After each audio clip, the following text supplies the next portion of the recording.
Amen. Amen. Amen. Akkam jirtu. Nagaa galata Waaqa. Galanni Gooftaa keenyaaf haa ta'u. Waaqayyo nu gargaare immoo bara jireenya keenya irratti guyyaa kana nuuf dabalee sagalee Waaqayyo akka wajjin waaqeffannu akka wajjin dhaggeeffannu nu gargaareera. Maqaan isaa eebbifamu. Sa guyyaa kana nuuf kenne maqaan isaa eebbifamu. Waaqayyo biraa taanaan Waaqayyo eeyyamnaan har'a geenye gufuu baay'ee nutu jiru kan nama cabsu kan nama daangessu baay'ee nutu jiru guyyaan kun jireenya keenya irratti nuuf dabalame. Haleluuyaa. Galanni Waaqayyoof haa ta'u. Mee Waaqayyo akka nutti dubbatuuf mataa keenya gadi qabannee Waaqayyoon hin kadhanna. Natti dubbadhu innaa Waaqayyoon. Ofumaa dhufee sin taa'in yaa Waaqayyo. Ofumaa seeneen bayin yaa Waaqayyo. Laphee kootti dubbadhu innaa Waaqayyoon. Yaa Hafuura Qulqulluu na argadhu jennaan. Iddoo argamu Hafuura Waaqayyoo teenyee duwwaa keenya baanee akka hin galle firoota koo. Iddootti Hafuurri Qulqulluun jiru, iddootti inni nama fayyisu jiru, iddootti inni hidhaa namaa hiiku jiru, iddootti inni laphee namaatti dubbatu jiru dhufnee harka duwwaa akka hin baane, utuu jireenyi keenya hin fayyin akka hin baane natti dubbadhu jennaan Waaqayyoon. Mana kee dhufee harka duwwaa nan galchin jennaan Waaqayyoon. Abbaa keenya si galateeffannaa bara baraan galanni guddaan siif haa ta'u. Mana kee dhufnee miila kee jala dhufnee irra Gooftaa maqaa kee maqaa Kiristoos Yesuusin dubbii keessa jiraata isa nyaatameen dhumne isa yaa Waaqayyo Gooftaa yeroo hundumaa nama qabbaneessu sagalee kee sagalee jiraataa nutti dubbadhu. Laphee keenyatti dubbadhu. Jireenya keenyatti dubbadhu. Sagalee keetiin mormuudhaaf kan bahe dadhabbii baatee riba baatee hojiinsaa yeroo hundumaa dadhabsiisu hojiinsaa yeroo hundumaa sammuu namaa hidhuu kan ta'e humni diinaa Hafuurri hammeenyaa shibiraa kan hin ergamne hundumtuu maqaa kee maqaa Yesuus Kiristoosin qilleensa kanarraa yeroo ammaa kana kan qulqulleeffame haa ta'u. Ergamaan Hafuura hammeenyaa maqaa kee maqaa Yesuus Kiristoosin laphee saba kanaa qabuudhaaf kan bahe akka namni hin dhageenye akka namni Amanas ta'e yaannisaa iddoo biraa deemu gochuudhaaf kan bahe maqaa kee maqaa Yesuus Kiristoosin nan hidha qilleensa kanarraa amma kan hidhame haa ta'u. Maqaa Yesuus Kiristoosin kan hidhame haa ta'u. Hafuura Qulqulluu nutti dubbadhu. Keessa jireenya keenya ati ilaali. Yesuus ilma Waaqayyoo yeroo kun hundumaa sii kennine irraati nu gidduutti ulfaadhu. Anas dadhabduu yaa Waaqayyo Gooftaa wallaaltu kana wajjin hin ta'e. Saba kanatti ani hin dubbatin ati dubbadhuuti yaa Waaqayyo Gooftaa jireenya isaanii sirreessi. Gochuu waan dandeessuuf si haa galatu maqaa Yesuusiif jettee ameen. Galanni Waaqayyoof haa ta'u. Sagalee guyyaa irratti dubbadhu. Ati isa kami kan jedhu irratti dubbadha yookaan immoo ani isa kami eessa jirra eessa jirra isa jedhu irratti dubbadha. Sagalee Waaqayyoo keessaa dubbifanneetan Waaqayyoon akka sirriitti keessa keenya dhuguma keessa keenya argatu baay'een barbaada. Gooftaan nu haa gargaaru. Addunyaa kana keessa yeroo jiraannu jireenya gosa adda addaatu jira. Gammadanii jiraachuu, waan hundumaa argachuu, iddoo yaadan ga'u waan baay'ee wantoota sammuu namaatii ol ta'an jireenyota sammuu namaatii ol ta'anii utuun beekin kan jiraannu utuu beennu kan jiraannu baay'eetu jiru. Wantoonni nama gammachiisan wantoonni jireenya namaa bagan dhaladhe bagan jiraadhe bagan wanta akkasii hojjedhe kan nama jechisiisan baay'eetu jiru. Wanni immoo laphee namaa cabsan baay'eetu jiru. Maalifan kana arge laata? Maalif akkas ta'e laata? Wanti laphee namaa cabsan wanti baay'ee nama gaddisiisan baay'eetu nama mudata jireenya kana keessatti amma dhalannee biyya lafaarra deddeebinutti jechuudha. Gooftaa wajjin jiraachuu, Gooftaa malee jiraachuu, gammadanii ol ka'anii baay'ee wanti hundumtuu namaa guutee jiraachuu wanti immoo nama jalaa hir'atee nama gaddisiisu. So jireenya addunyaa kana waan baay'eedhaan wal makaadha. Wanta bakka baay'eetti wal makaa kana keessaa iddoo afuritti qoodeetanii isa iddoo afuritti ani qoodu kana keessaa ani isa kamii ati isa kamii gahee keenya beeknee akka baanuufanii jechuudha. Guyyaa har'aa kanan irratti dubbachuu barbaade. Inni tokkoffaan ilma yookaan immoo mucaa abbaa mana isaatii yookaan qe'ee abbaa isaa dhiisee bade isa kanarratti nama qe'ee isaa dhiisee bade yookaan immoo ilma qe'ee abbaa isaa dhiisee bade kan jedhu jireenya addunyaa baay'ee isinitti mesana keessa isa tokko saqee abbaan uffee ba'e tokko irratti haasofna jechuudha. Innis wangeela Luqaas boqonnaa 15 lakkoofsa 11 irraa kaaseen dubbisa akkas jedha. Gaaf tokko immoo Yesuus namni tokko ilmaan lama qaba ture. Inni quxisuun abbaa isaatiin yaa abbaa koo qabeenya kee keessaa kan naga'u hirmaata koo naa kenni jennaan abbaan isaanii waan qabu hundumaa ilmaan isaa lamaaniif hiree guyyaa baay'ee utuu hin turin ilmi namichaa inni quxisuun kan isa ga'e hundumaa calleeffatee mana abbaa isaatii ba'ee biyya fagoo dhaqe.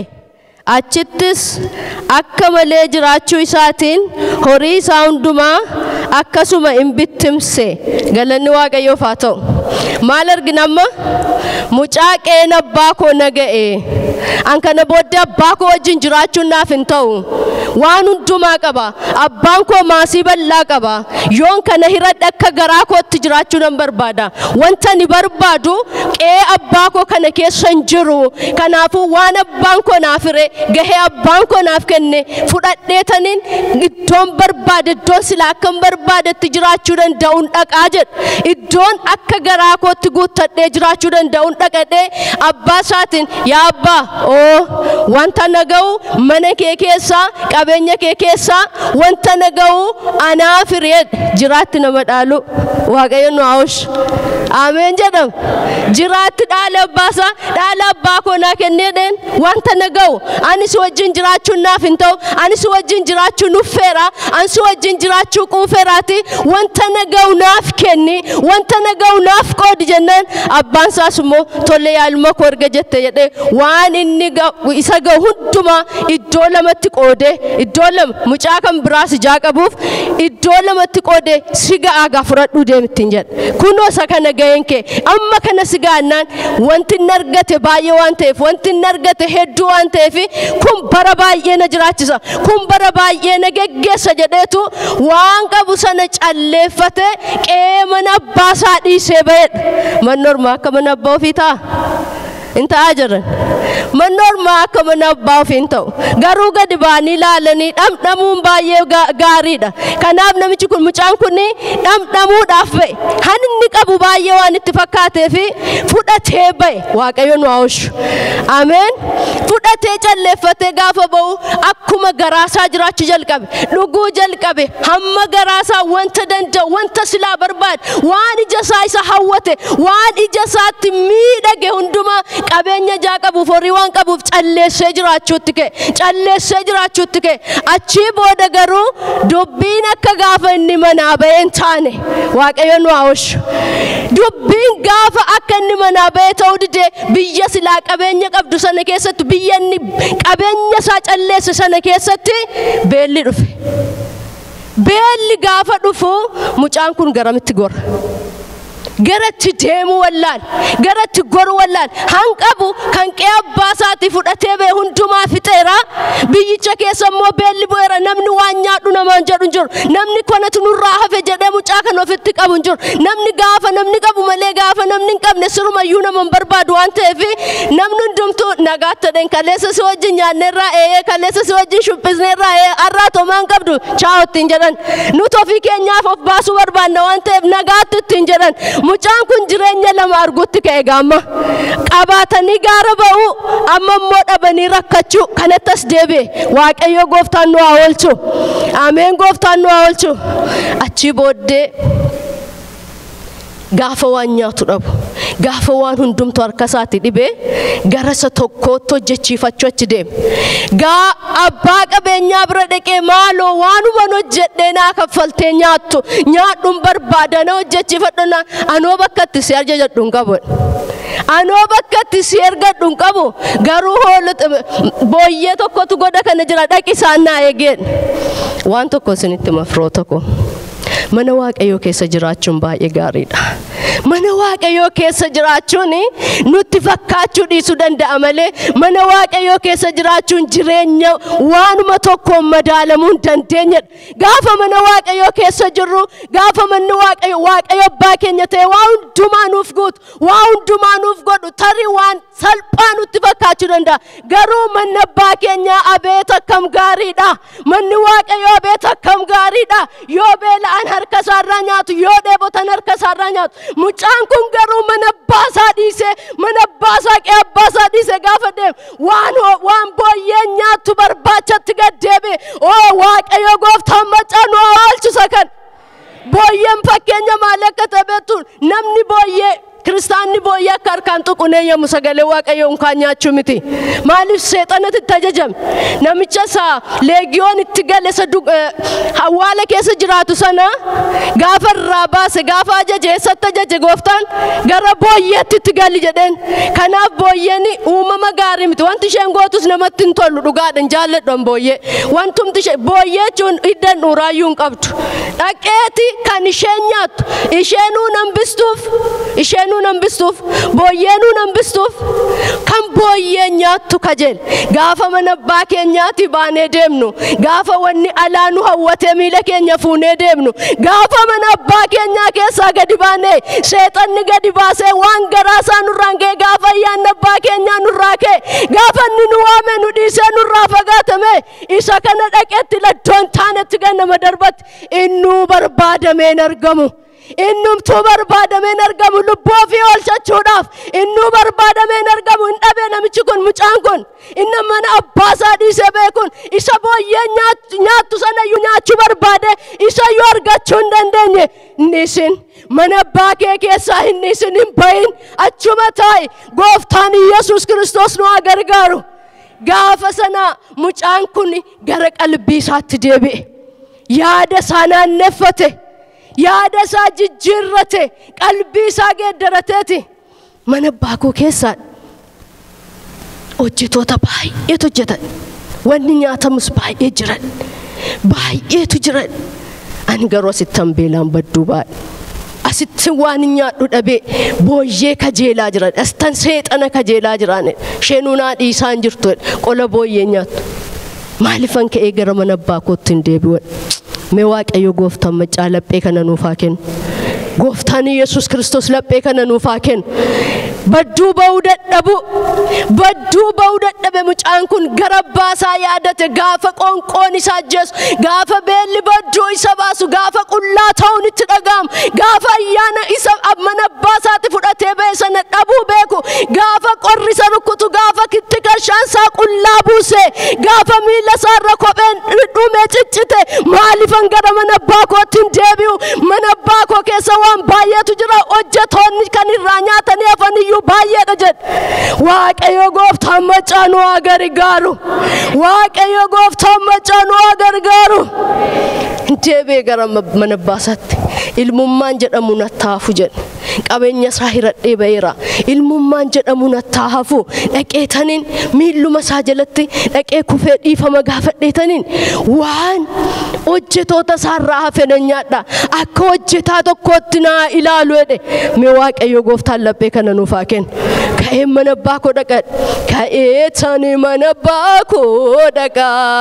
dhaqeetani miila isaallee dhiqaa narraa akkadhe rakkoo narra gahee irbaata mana abbaa koo beela'ee narraa akkadhe rakkoo narra gahee irbaata mana abbaa koo beela'ee meeqan keenya turbaata mana abbaa keenya beela'ee firoota koo meeqan keenyatu sagalee gooftaa keenyaa dhagee dheebotee fuulli keenya fuula waaqayyoo barbaaddate firoota koo meeqan keenyatu dubbii sagalee waaqayyoo salkanii guyyaa dhangala'u dheebote mee sagalee waaqayyoo dhaggeeffadha mee waaqayyoo lubbuu kootiin maal jedhee meeqan keenyatu barbaaddate firoota koo meeqan keenyatu yaada deebi'uu qaba firoota koo waaqayyo gooftaan macaa nu haa gargaaru eessa dhaabbannee jirra firoota koo waaqayyo gooftaan macaa isatti nu argata mana isaa keessatti nu argata laata firoota koo utuu amma dhufee miilli keenya mana isaa keessa jira laata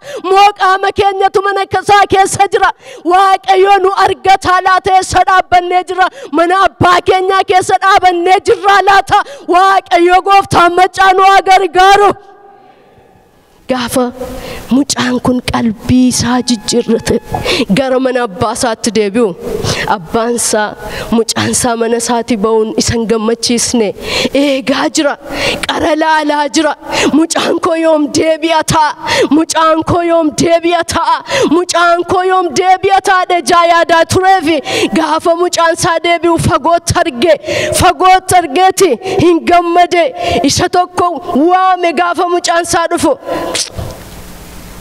garaansaa akkam laafaadha laata garaan abbaa kana akkam laafaadha laata garaan gooftaa kana akkam laafaadha laata firoota koo fagootti argee fagootti bare mucaansaa garuu bifan qabuum mucaansaa garuu akka gaafa ba'e hin jiruum fagootti argee mucaansaa gaafa ba'e suufidhaan ba'e mucaansaa gaafa ba'e kiisii guuttatee ba'e mucaansaa gaafa ba'e baay'ee bareeda ture har'a garuu cicciteera har'a garuu kophee nurra hin jiru har'a garuu fuulli isaa cicciteera har'a garuu garaachisaa keessa homtuu hin jiru dhoqqateera abbaan isaa garuu hin beeke yeroo laalu abbaan isaa garuu hin arge alaalatti beeke mucaasa akka inni ciccite akka inni bifa buuse arge maaloo koottaadha hojjetoota isaatiin koottaa dafaa mucaan koon inni du'e naa dhufeeta inni bade naa galeeraati dafaan inni jalqabaa kan inni godhe uffata isaarraa jijjiiraan uffata isa gati jabeessa sagati jabeessa fidaate itti uwwisaan waaqayyo gooftaan nu gargaaru uffanni maal bakka bu'a beektu macaafa qulqulluu keessatti uffanni ayyaana gooftaa keenya bakka bu'a ayyaana bakka bu'a ayyaanni nuu kenname eenyudha Yesuus Kiristoos waaqayyo abbaa bira galanni waaqayyoof haa ta'u uffata sakam uffata gati jabeessa tuisaan gooftaa Yesuus fakkeenyaan dubbatamsa kan gooftaa Yesuus fakkeenyaan dubbata mootummaa waaqayyootti fakkeesse kana dubbatan fakkeenyaan uffata gati jabeessa eenyu uffanni gati jabeessa anaaf siniif gooftaa keenya Yesuus Kiristoos isaan anaaf siniif qaraanii fannoo irratti dhiiga isaa dhangalaase dhiiga dafqaa kan dafke isadha uffanni keenya isadha uffanni keenya uffanni ittiin bareennu isadha inni nurraa kaanaan inni nurraa baanaan firoota koo waan jiraannu nutti fakkaachuu danda'a garuu jireenya hin qabnu isa to ayyaana keenya uffanni ayyaanadha isa kan amma Galaatiyaa keessatti nu dubbisanii isa arginaa jechuudha galanni waaqayyo gooftaa maccaadhaaf haa ta'u Galaatiyaa boqonnaa 3 lakkoofsa 26 hanga 27 nan dubbisa akka jedhe amantiidhaan isin hundumti keessan karaa Kiristoos Yesuus ilmaan waaqayyooti haleluuyaa amantiidhaan isin hundumti keessan karaa Kiristoos Yesuus ilmaan waaqayyooti warri Kiristoositti dabalamuudhaaf cuuphamtan Kiristoosin akka uffataatti uffattaniitu uffanni inni nurraa geeddarame isa kam ciccitaa moofaan nurraa cite ayyaana gooftaa keenya Yesuus Kiristoos isa uffannee jiraanna isa malee gatii hin qabnu isatu gatii keenya isatu mee akka gatii warqee gati jabeessaa ol sibiila diimaadhaa ol meetiidhaa ol gati jabeessa kan ta'e ayyaana keenya gooftaa Yesuus Kiristoosidha isa karaa abbaa nuuf kenname abbaa biraa isa nuuf kenname isa immoo dhufee naaf siniif jedhe nuyi uffata ta'uu fedhe nuyi ayyaana ta'uudhaaf jedhame qaraanii fannoo irratti of kenne isaan nuti immoo jiraanne haleluuyaa kanaaf uffata keenya ofirraan baasnu firoota koo yeroo dhandhee waan alaa xuxuqnu yeroo mana abbaa keenyaa dhiisnee baanu yeroo dhuguma wanta waaqayyo naaf godhe kun naaf hin taane jennee dhiisnee baanu eenyu dhiisnee akka baa jirru beeka gooftaa keenya Yesuus Kiristoos isa gatii namaaf hin kaffalamne nuu kaffale isa gatii nuti ofirraa baasuu hin dandeenye nurraa baase Yesuus haleluuyaa maqaan isaa haa eebbifamu isa kanadha jechuudha inni lammaffaan uffata gati jabeessa tuwisaadhe inni lammaffaan immoo amartiidhaan amartii warqees quba isaatti kaa'aa jedhe galanni waaqayyoof haa ta'u amartiin maalidha warqeen maaliin amartii warqee quba isaatti kaa'a maaliif warqee qubatti kaawwattanii deemtu natti maame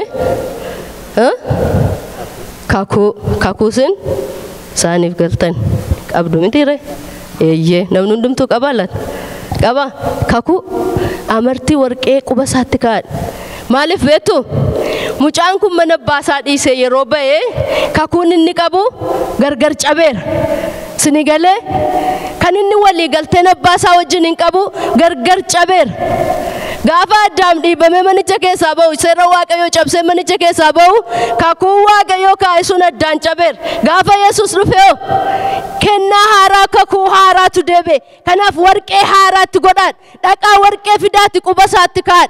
Mallattoo kakuuti mallattoo jaalalaati jaalalan jijjiiramne jaalala san geeddaramne isa kanadha kakuun isa abbaa manaa fi manaa walii galan iyyuu koo hamma dhuma baraatti jedha bar hamma dhuma baraatti abbaa manaa tokko fi manaa tokko yoo kakuudhaan walitti dhufanii amma gaafa yoo kan isheen duute yoo kan inni du'utti kakuun sun achuma dhaabata kakuu bara baraati.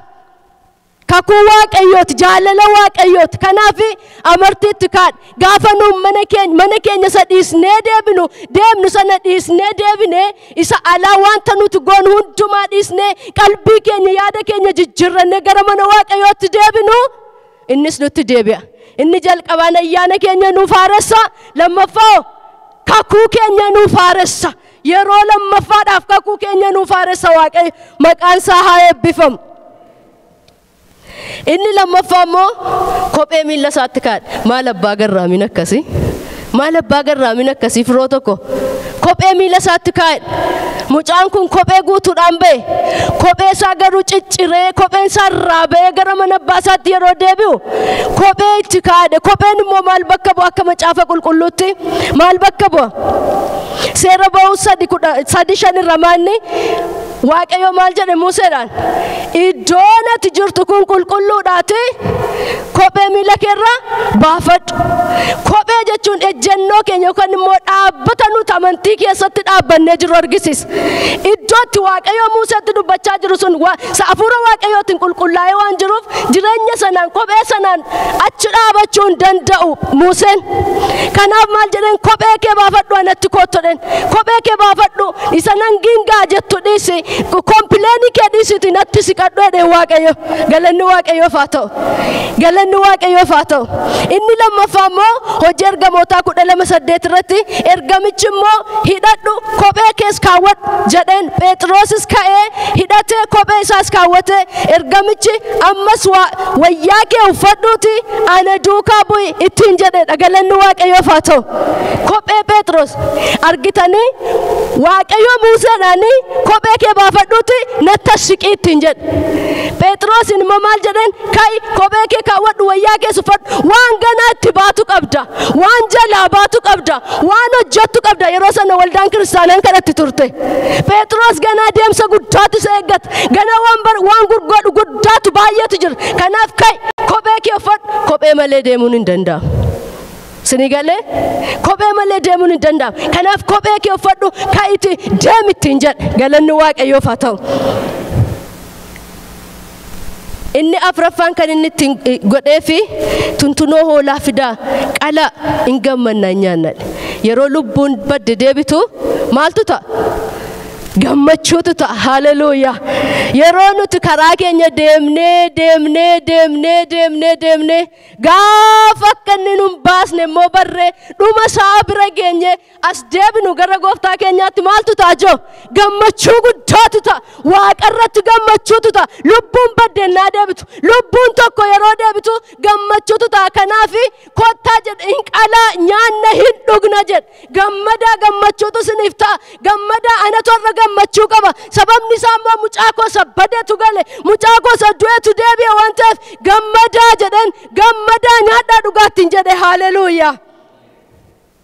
Kanaaf gammachuutu ta'a akkuma hoolaa ishee badde sana 99 hunda isaanii achi dhiise maal godhe tokkitti barbaachuu ka'e ani vaaliyuun qaba Waaqayyoof ati vaaliyuu qabda Waaqayyoof akka namni si ilaalutti Waaqayyo si ilaalu. Namni yoo ati badde duraan waaqeffatti turte duraan waldaa dhufti turte duraan nama cimtuu turte har'a garuu dhiiste hin deebite gara biyya lafaatti si dhiisuu danda'a. Yoo immoo hafuurri si keessa jiru sun si tuttuqee karaan kee sun si jibbisiiseeti deebite namni amma sana si hin gammadu waaqarraa garuu gammachuu guddaatu ta'a. Waaqarraa garuu ergamootatu gammada ergamootatu shubbisa ergamootatu faarfata waa'ee lubbuu tokkitti maaliif ati namaaf utuu hin taane waaqayyoof gatii qabda. Namatu hin taane waaqayyootu gatii siif kaffale. Haleluuyaa.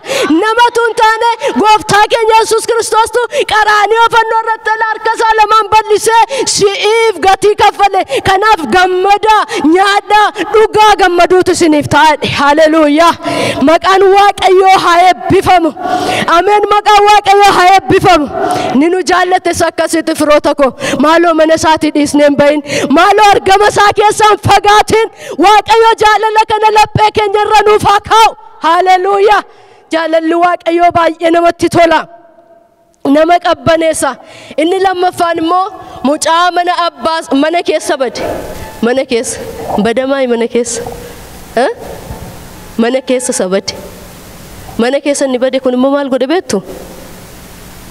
Abbaan isaa akka inni mana jiru beeka. Namni hundumtu akka mana jiru beeka. Qabeenya abbaa isaa akka kan isaa ta'e beeka. Gaaf tokko gaafa abbaan isaa deeme, gaafa abbaan isaa gara gooftaa isaa dhaqee qabeenyichi hundumtu kan isaati. Sababni isaa mucaan ni bade tos deebi'uudhaa baate namni isa falmu hin jiru. Seera qabeessaan iyyuu qabeenya abbaa isaa sun hundumtu kan isaati. Garuu mucaan kun gaafa mucaan ni bade deebi'ee maal jedha? Maalidhaa waan isaa manni inni mana warra keenyaati iyyamu kune. Maal dibbeen rukutamu kuneedhe? Maaluma inni wacamaa jiru kune? Namni maaliif nyaata akka durii caalaa irra maaliif nyaataa? Maaltu ta'ee gaafate? Gaafannaani boleessa keessa badeetu deebi'eedhani. Waay gudii! Obboleessi kun ni bade kuni qabeenya baasaa facaasee bakka hin taane gaala mootota wajjin facaaseeti har'a na wajjin hin qixxeetaan. Abbaan koo anaafi mana kana keessatti amma kana tun garbicha ta'e qixxee garbicha isaaf hojjedhu guyyaa tokko akkan hin gammaduufi waa tokko naa godhe hin beekne mucaa gaala mootaa wajjin qabeenya isaa fixe kanaaf waa godhaan. Tuma dheessi ni bade adeebi'u rakkoon qabu waaqayyoo atis inni deebi'ee dhufes qixxeedha. Haleluuyaa. Qixxeedhu. Gaafa deebitan mana waaqayyootti gaafa deebinu qixxeedhu.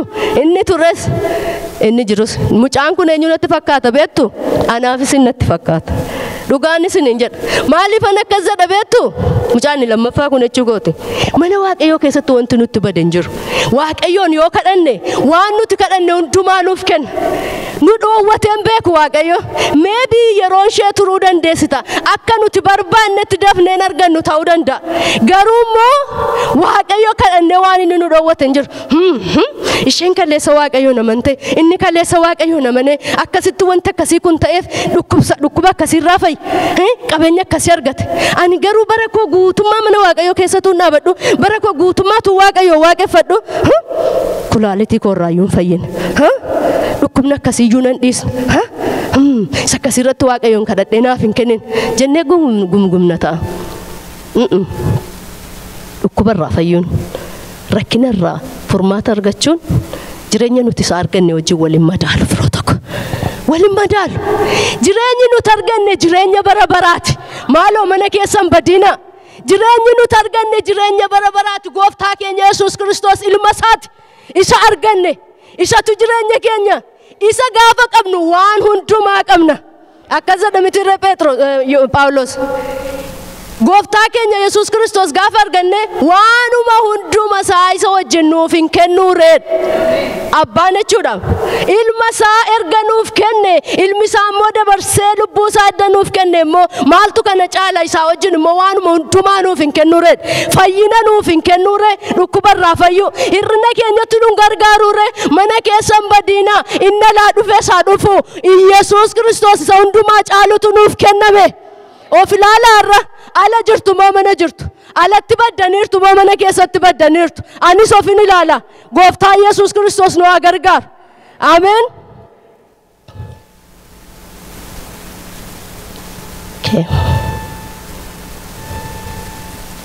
Inni lammaffaan immoo inni sadaffaan yeroo kiyya qusachuuf dafee deema. Ilmi sadaffaan immoo mucaafaa isaatiin tole jedhu garuu bakka jedhen ol waaqayyo gooftaan nu haa oolchu. Ameen. Mucaan kun tole jedha. Maatiyos boqonnaa 21 irra jira. tolle jedhe abbaan isaa yaa ilma koo ganamaan ka'ee abbaan isaa dhaqee yaa ilma koo wayinii sakko jira dhaqii tacho jedhannaan abbaayyee tolle rakkoon hin jiru ittiin jedhe tolle rakkoon hin jiru ani dhaqeen hojjedha ittiin jedhe abbaan isaa gammadee gammachuu guddaadhaan mucaan koo shinaa jedhee radhee gara isa tokkoo deeme garuu mucaan kun achi noolle waaqayyo gooftaan nu haa oolchisu akkasii afaaniin gooftaa afaaniin tolle ishoo ameen yeroo lallabamu ameen yeroo namaan ameen hundumtuu gaariidha ameen garuu keessa achi hin jiru garuu lapheen achi hin jiru garuu hafuurri achi hin jiru mee waaqayyo gooftaan nu haa oolchu kan ofaa ilaallu harreessa dhaabannee akka jiru afaaniin tolle jennaa laata afaaniin tolle jedhe abbaasaa dhuguma se'ee gammadee biraa deeme yeroo inni deebee galgala dhufu hin hojjetamne kan abbaan isaa akka inni hojjetu barbaadu hin hojjetamne sakkasii waaqayyo nu haa oolchu firoota koo akkan taanetti baduudha kun akkan taanetti baduudha jireenya walalami jireenya gargar hin baamne jireenya wanni isaan beekamne waaqayyoon gammachiisa fakkaata waaqayyoof jiraata fakkaata garuu kan hin taane namni naa ilaalu yookaan immoo innumtuu hoggaa of ilaalu jireenyi isaa waan waaqayyo wajjin deemaa jirutti fakkaata garuu kan hin taane abbaa nama afaaniin abbaasaa gowwomsa afaaniin of gowwomsa afaaniin nama sakaan gowwomsa garuu iddoo jedhu iddoo abbaan isaa isa barbaadu iddoo waaqayyoon isa waame kan hin dhaabanne nama akkasii waaqayyo gooftaan nu haa oolchu ameen waaqayyo gooftaan nu haa gargaaru firoota koo iddoo abbaan keenya jedhe ooluu gooftaan nu haa gargaaru inni sadaffaan immoo abbaa isaatiin lakki no ani godhu arra achi noolu ani hojii biraan qaba ani arra biiziidha achi hojjedhu achi boodoo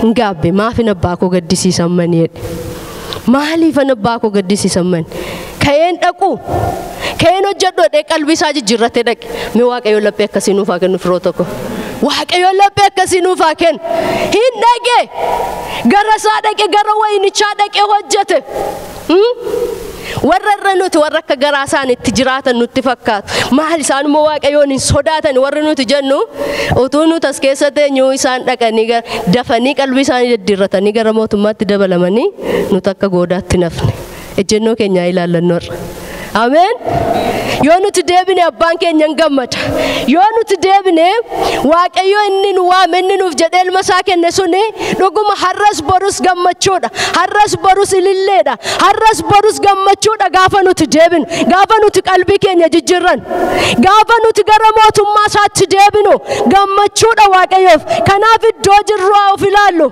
isa kamiin as keessa warra amma jedhame kana keessaan iddoo kaman jira mana gooftaa koo keessa jira mana abbaa koo keessa jira mana waaqayyoo keessa jira moo gowwomsaatan jira moo gadi beetan goodaa keessa jira moo isa kamiin moo isa abbaa isaa afaan gowwomse ani isa kami ati isa kami waaqayyo akkati deebitu barbaada akkani deebiu barbaada har'a akkanuti deebinu barbaada waaqayyo akkanuti gara mana isaatti deebinu barbaada waaqayyo akkanu jireenya keenya sirreeffannu jireenya keenya ilaallu barbaada waaqayyo mootummaa waaqayyo dhiyaateera guyyichi geera mootummaa waaqayyo dhiyaateera qalbii jijjiirradhaa yaada garaa keessanii geeddaradhaa deebi Yohaannis Cuuphaan geeddaradhaa yaada garaa keessanii karaa irra jirtan kanarraa deebi'a iddoon isin deemaa jirtan kun sirrii miti jireenyi isin keessa jirtan kun sirrii miti yaada garaa keessanii geeddaradhaa mootummaa waaqayyo irraa naaf sin gidduu jira firoota koo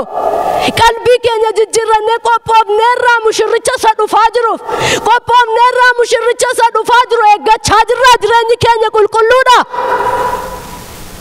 immoo akkuma garaa keenyaa ishi tole jennee dhaabbannee namas waaqayyoon gowwomsaa jirra laata maaloo adeebinu har'a hadeebinu firoota koo karaa keenyaa qajeelfannu firoota koo haa dhaggeeffannu sagalee waaqayyoo haa dhaggeeffannu sagalee sanu waamaa jiru kan haa dhaggeeffannu sagalee sanu tiyyaa jiru kana akka nuti deebinuuf akka nuti dhaabbannoo keenya laallannuuf isa nuti yaa jiru Kiristoosin haa dhageenyu lapheen keenya banamu firoota koo haa deebinu karaa keenya isa hamaarra haa deebinu garaa keenya isa jallaa sana haa sirreeffannu waaqayyo gooftaan macaan waa gargaaru hin kadhanna waaqayyoon نديبس داني مالو نديبس واقيو نديبس غوفتاكو منكيت تندبيا كان سنا چالون جرو وفنان كوسي كنتو اوسي كنتو اوسي كان بيلنا باسوسي كان لبيكو قبنسو سي نديبس غوفتاكو نا واقيو نترارمي غوفتاكو نا واقيو نتوسيكه كيكه ديسمبه المكيتو نافنتو جرني المكيتو نافنتو جدا بانغرو لك ما سرّان فُدّو جده سيكن نيرا سرّان فُدّو جده الرزوا كيون كينيا نوي غاجرا الرزوا كيون أفور مسنا نوي غاجرا هادبي نمالو هادبي نمانوا كيوتي هادبي وجرني كينيا غوّم سا هاديزنو إشتول جنة غرو دوسنا دابچو غرو سبان كينيا نورابر بادو غچو ديسون كينيا چوبو غدادا مالو بدي سبربرا ولودا فادبي نفروتاكو قلبي كينيا ديرن فروتاكو ويا كينيا ميچن فروتاكو يرون ميرا يرو هنكمنو بركم بردو مات فروتاكو وانت توداف ملوندم تاجرا وانت هفتوكو انجرو هرغرو قلبي ججرچو تنرجرا اجوجرو دابنا كينيا بيكو تنرجرا مالو واقيو غوفتا مچانو اگرغارو اندي بنانو دبسي غرفمناتي نغرسي اندي بنانو دبسي غرفمناتي نغرسي هاليلويا اندي بنا مالو قلبي كينيا هاججرنو ساعتين كن ساعتي اكتا ساعتي نبرادر بنتاين فروتاكو ساعتي اكتا ساعتي نبرادر بنتاين نو ايغاجرا غران غوفتا كينيا نو ايغاجرا غران غوفتا كينيا اجي غوفتا كينيا فغوتي نو برباداجرا اسنجرا هاجنو واقيون اسنجرا هاجنو مالو واقيون ابا كينيا تنو غرغاري ادو جرو يا واقيو غوفتا نو تبيكسسي غرمنه كيت غرقه كيت ديبي وكدن دنجو تنو غرغاري واقيو اباكو فريكه كنو كيسا دبتم بربادا افريكه يا واقيو سبكنا تكا دبتم بربادا ادو جرو يا واقيو دوت بنج ركتنو بيسستم بربادا مكاكه مكا يسوع كريستوس شمني كن يا واقيو غوفتا مغركه تديبيو لبن سبكنا يا واقيو مغركه تديبيو نفيس واقيو فيو بربانا موتما كيتف قباو بربانا يا واقيو غوفتا يسوع كريستوس لما واقيو تنو قبسي أتنو قبسي أتو ولين رفنو أتو يا واقيو غوفتا جرينيا ولا لمجرانو أتو يا واقيو غوفتا جرينيا غران كم نجرانو أتو يا واقيو غوفتا سيبتم بين أتو أفين كل لسين أتو يا واقيو تنو باتو تغرسي فين كننا كندر بني يسوع المواقيو تجرينيا كينيا إلالي يسوع المواقيو قلقل رارا نفاتو لبون توكو غرمنا كيتا ديبتو يا واقيو قلقل كنا لبون توكو داجر توفايلالتو يا واقيو قلقل كنا يسوع ستوا ملنو متندبتو كم بدي تجرالاتو يا واقيو اسكيسا كان توفسا ولا تجرالاتو يا واقيو اسكيسا منكي كيسا كان جرو فكان وانا تنوفغوتا نتسلبتو لاتو واقيو مالو أباكو لبيكينيا تنوف ديبسي مالو سمنكم غرقتا ديبيو مالو يا واقيو دوجر رفا برو أفورا كيسا ديبوتو أفورا كيسا بربادو لبون كينيا يا واقيو لبون كينيا أفورا كيا ديبوتو أرقما كيا ديبوتو مكا يسوع كريستوس نما توقف قلقل كن يا واقيو قلقل إجبنا مواتو نمني توقف يا واقيو قلقل كنا فارقو نمني توقف يا واقيو قلقل كنا دوجرو فابيكو نغرغار يا واقي وجان هرقاكن يا واقيو سغلي كي دغيني غاف فردي دوما ati hin hojjenne maasii koo keessa ati hin jiraanne jireenyaan isirraa barbaadu akka ati nuun hin jenne maqaa kee maqaa Yesuus Kiristoosin yaa Waaqayyo Gooftaa jireenya keenya hafuura kee keessatti eegi warra asteenyu kun yaa Waaqayyo Gooftaa lubbuun badiisaa tokko ilmi badiisaa tokko nu keessa akka hin argamne barbaannee of baruu of arguu akka dandeenyu ati nu gargaari waan nutti dubbatteef ulfaadhu maqaan kee bara baraan ol haa jedhu maqaa Kiristoos Yesuusiif jettee Amen. Waaqayyo Gooftaan sinaa eebbisu.